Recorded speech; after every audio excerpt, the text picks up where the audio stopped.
Chapitre 8. L'amour est votre salut. Cette affirmation est tellement vraie.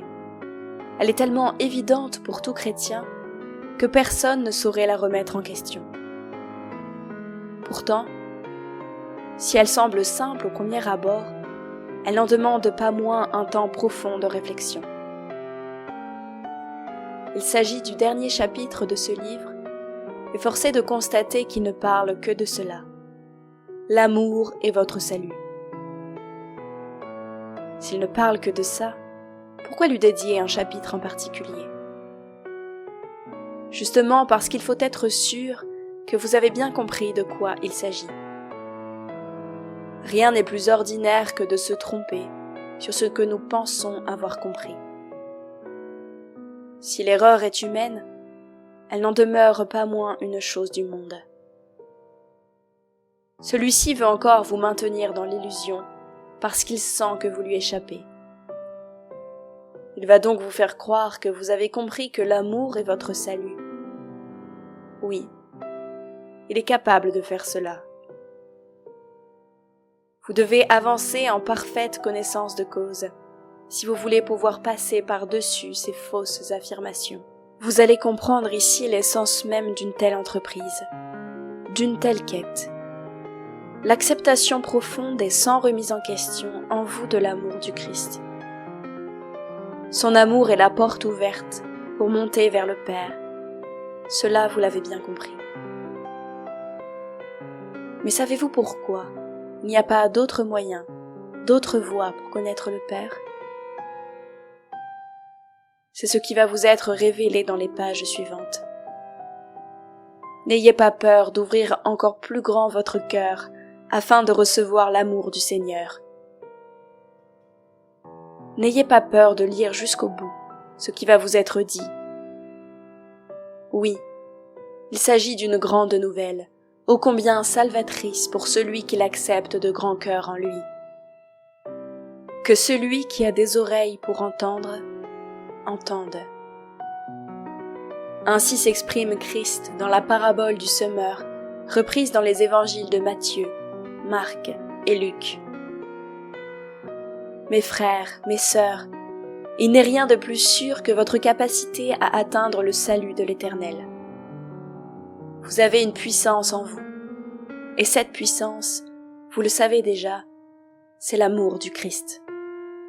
Si vous décidez de le suivre, alors vous avancerez sur le chemin qui mène au Père. Il n'y a pas d'autre possibilité que celle-ci. Marcher avec le Seigneur, c'est choisir d'aller vers le Père. Il ne peut pas en être autrement. Vous avez avec vous le berger qui connaît toutes les voies pour retourner chez votre Père. Beaucoup de choses, venant du monde, vous faisiez encore douter de cette chance que vous avez maintenant. Aujourd'hui, il ne vous est plus permis de douter. Si vous voulez suivre Christ de tout votre cœur, vous ne devez pas remettre en question tout ce qu'il vous dit, le chemin qu'il vous fait prendre, ni vous méfier de l'endroit où il vous mène. Il vous demande de vous donner à lui entièrement, de lui faire confiance à chaque instant. Le doute n'a pas de place entre le berger et ses brebis. Vous ne pouvez pas être dans la demi-mesure. Vous devez être tout entier à lui, comme il est tout entier à vous. Il vous arrivera encore de subir des attaques extérieures. Elles sont là pour vous empêcher de vous confier profondément à Christ. Dans ces moments-là, quoi qu'il se passe, demandez de l'aide au Seigneur. Apprenez la prière que voici par cœur. Elle offre une protection contre toutes les attaques que vous aurez encore à subir avant d'atteindre le salut. Mon amour pour toi est grand, Seigneur, et je te fais confiance. Quoi qu'il se passe dans ma vie, tu es là. Tu augmentes chaque jour ma joie, et avec toi, j'approche de plus en plus de la paix. Le salut est proche pour ceux qui croient en toi. Je crois en toi, depuis toujours et pour toujours. Aussi serai-je bientôt totalement libéré de toutes mes peurs. Amen. Oui, le monde va chercher à vous tourmenter. Mais prenez courage, Christ a vaincu le monde pour vous. Quand vous vous mettrez à douter de son amour pour vous, cela va arriver parce que vous n'avez pas encore quitté le monde. Priez davantage. Il n'y a pas de secret. Pour obtenir la paix promise et donnée par Christ, il faut travailler sur toutes ses perceptions, ses croyances, et travailler encore et toujours à consolider sa foi. Vous devez avoir une foi inébranlable dans le Seigneur. Ainsi, les attaques se feront de moins en moins fréquentes. Du moins, elles ne vous feront plus aussi mal qu'avant. Consolider sa foi, c'est consolider son amour, pour qu'il devienne aussi puissant que celui de Christ. Avec cet amour, vous le savez, vous pourrez produire de grandes choses. Notre Seigneur affirme même que nous pourrons accomplir de plus grands miracles que lui. Vous rendez-vous compte que c'est dans cet amour que réside le moyen de produire des miracles?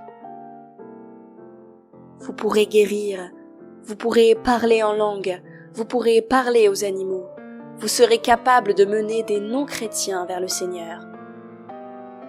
Vous accomplirez beaucoup, bien plus que vous ne pouvez le croire aujourd'hui. L'amour est votre salut. L'amour et le salut sont une seule et même quête. C'est au moment où vous serez plein de cet amour que vous pourrez atteindre votre salut. Être dans l'amour, c'est avoir déconstruit progressivement, avec de l'aide, tout ce qui, en vous, venait du monde. C'est non pas avoir oublié toutes ces choses, mais avoir pris assez de recul, assez de hauteur pour comprendre que ce n'est pas la vérité. Être dans l'amour, c'est avoir découvert doucement chaque blessure pour la guérir et avancer. C'est aussi se découvrir une force qu'on ne connaissait pas. Une force de pardon envers nous-mêmes, envers nos frères et sœurs. Une force d'abandon à Christ, en Christ. C'est mourir à soi-même pour renaître en lui. C'est lui donner tout ce que nous avons cru être, pour qu'il nous offre une vie pleine, nouvelle, pleine de joie et de paix. Être dans l'amour, enfin, c'est être l'amour. Car nous ne pouvons pas être dedans sans en faire partie. Nous sommes dans l'amour et nous sommes l'amour. Nous produisons l'amour pour le multiplier, pour le donner, encore et toujours. Nous le donnons abondamment pour que ceux qui le reçoivent puissent aussi le donner abondamment. Il vous faudra beaucoup de courage et de détermination pour comprendre ce qu'est l'amour dans toute sa profondeur. Cet ouvrage vous a sans doute éclairé sur certains points, mais la plus grosse partie du travail reste à faire. C'est vous qui devez continuer de chercher en vous ce que ce livre a amorcé. C'est à vous de trouver les ressources dont vous avez besoin pour progresser. La clé qui ouvre la porte des cieux est en vous. Ne doutez jamais de vos capacités à trouver en vous les solutions pour avancer vers le Seigneur. N'oubliez pas que vous êtes le réceptacle de son amour. Il doit séjourner et résider en vous, quoi qu'il arrive. Quand vous serez dans son amour, tout plein de lui, alors vous pourrez crier à la face du monde qu'il vous a sauvé. Nous sommes l'œuvre de l'Éternel, et nous devons retourner à lui.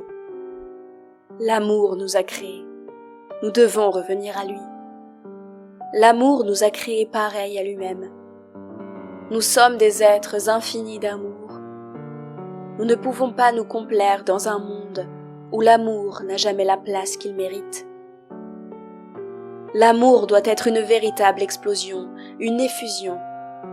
Il doit aller en tous sens et se répandre sur toute personne qui le croise. Vous êtes des êtres infinis parce que vous êtes des êtres d'amour.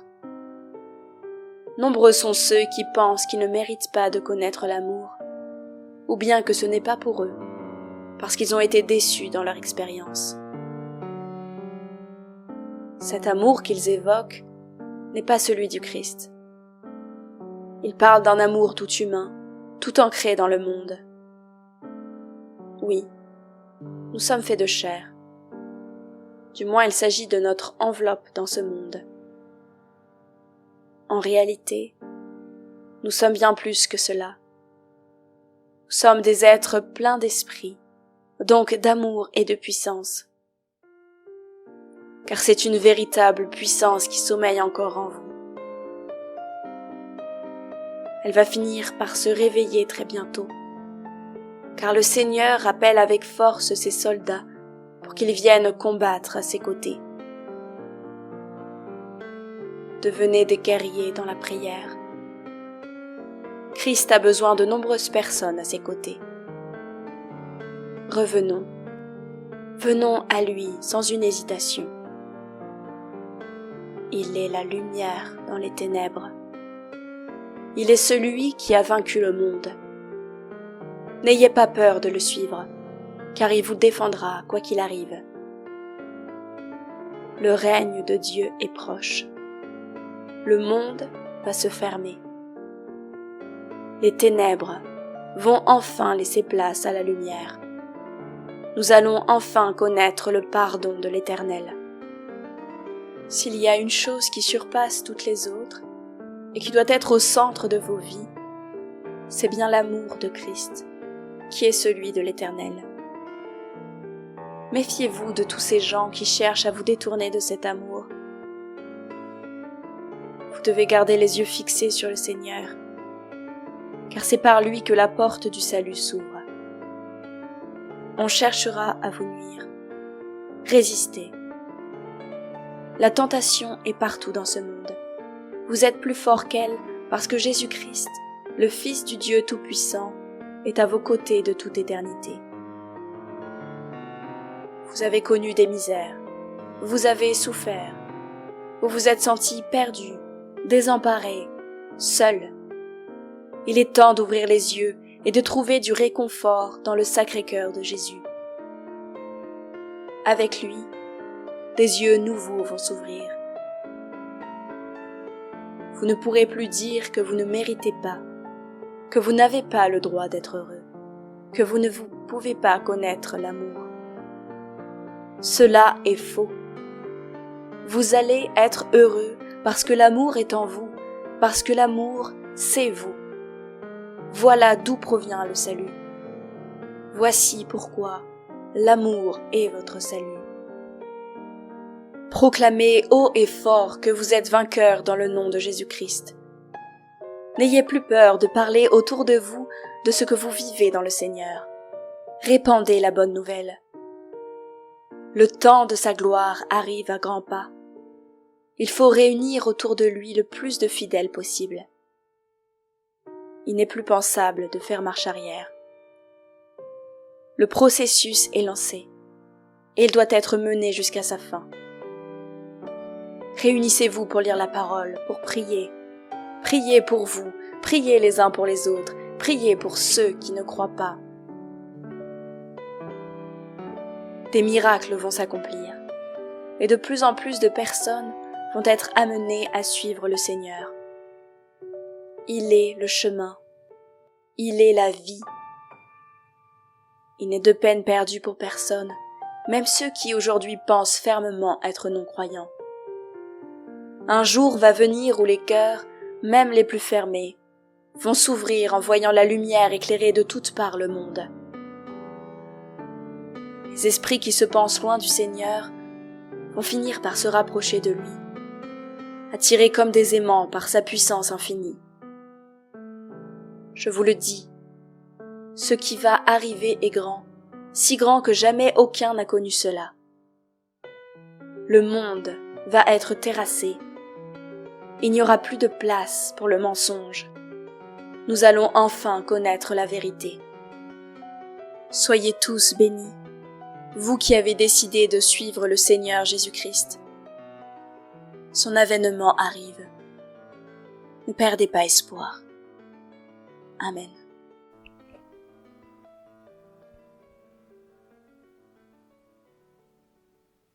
Restez toujours ferme dans la voie de la vérité, ou de ce qui vous paraîtra l'être dans la simplicité de votre cœur, sans jamais vous en détourner par vanité ni par faiblesse. Osez confesser Dieu chez les philosophes, osez prêcher l'humanité aux intolérants. Vous serez seul de votre parti, peut-être, mais vous porterez en vous-même un témoignage qui vous dispensera de ceux des hommes. Qu'ils vous aiment, ou qu'ils vous haïssent, qu'ils lisent ou méprisent vos écrits, il n'importe. Dites ce qui est vrai, faites ce qui est bien, ce qui importe à l'homme est de remplir ses devoirs sur la terre, et c'est en s'oubliant qu'on travaille pour soi. Mon enfant, l'intérêt particulier nous trompe. Il n'y a que l'espoir du juste qui ne trompe pas.